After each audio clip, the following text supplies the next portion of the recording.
আজকে সকাল সকাল পাস্তা বানিয়ে নিয়েছিলাম বাবুর টিফিনে। তারপরে মা আমি দুজনে রেডি হয়ে স্কুলের জন্য বেরোলাম। রাস্তায় খেলো একটু ডাব।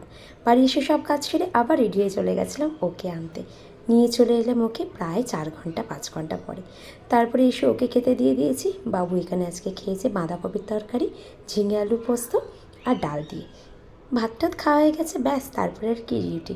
তারপরে আমার বাবুর ডিউটি হলো একটু টিভি দেখা, মানে এটা ওর টিভি টাইম। টিভিটা দেখার পরে কী হবে, ঘুমো টাইম।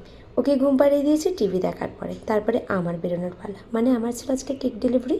এই কেকটাকে ডেলিভারি দিয়েছি। তারপরে সন্ধ্যাবেলায় আমি, আমার বোন আর আমার যা তিনজনে মিলে রেডি হয়ে চলে গেছিলাম আমার জায়েরই এক বান্ধবীর বাড়িতে কালী পূজাতে, যেহেতু ওই দিন ছিল কালী পূজা, রক্ষা কালী পূজা। তারপরে ওখানে গিয়ে ইত্যাদি ইত্যাদি দিয়ে আমরা আমাদের ভরি ভোজ সারলাম। সবটাই নিরামিষ ছিল, কিন্তু খুব সুন্দর ছিল প্রত্যেকটা জিনিস। মায়ের ভোগ বলে কথা না, এমনিতেই যেন স্বাদটা একটু বেশি হয়ে যায়। তারপরে আবার তার সাথে ছিল একটু মিষ্টি, ছিল পায়েস আর ছিল আইসক্রিম। তারপরে মায়ের পূজায় মাকে একটু দর্শন করলাম, কিছুক্ষণ বসলাম। তারপরে আমরা যে যে জিনিসগুলো কিনেছিলাম সেগুলো তোমাদের সাথে শেয়ার করলাম। তার মধ্যে একটা ক্যাপ ছিল আমার বাবুর, ছিল স্কুল ব্যাগ আর ছিল দুটো আমব্রেলা। ব্যাস এমন কিছু না, জাস্ট গরমের প্রস্তুতি আর মেয়ের নতুন স্কুল খোলার প্রস্তুতি, আর কিছুই না। আর বাবুর জন্য একটা গিফট ছিল, যেহেতু ও একটা 90%-এর উপরে মার্কস পেয়েছিল অ্যানুয়ালি, কিছু দেওয়া হয়নি। তাই ভাবলাম চলো মিশোতে এই জিনিসটা দেখে ভীষণ ভালো লাগলো। মেকআপ বক্স, এদিকে দেখি, খোলো খোলো।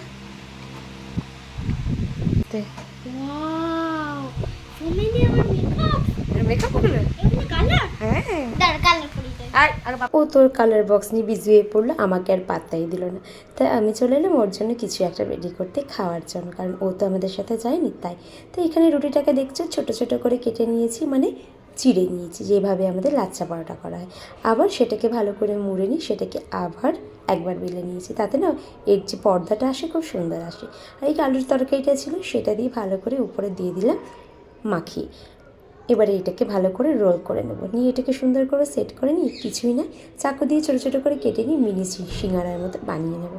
খেতে কিন্তু সত্যি বলছি খুব টেস্টি হয়েছিল, এমন কিছু খাটনি না। ঘরে যেটা টিফিনে বানাও সেটা দিয়েই এই জিনিসটাকে করা যায়। এবারে কড়াইতে একটু সাদা তেল দিয়ে এটাকে ভেজে নেওয়া, ব্যাস। তারপরে যখন হালকা হালকা ব্রাউন হয়ে আসবে, তুলে নিয়ে একদম গরম গরম পরিবেশন করো। তোমরা চা কফির সাথেও পরিবেশন করতে পারো, কিন্তু এটা জাস্ট অ্যাজ আ স্ন্যাকই আমি বাবুকে দিয়েছিলাম খাওয়ার জন্য। ব্যাস, তোমাদের কেমন লাগলো জানিও এটা।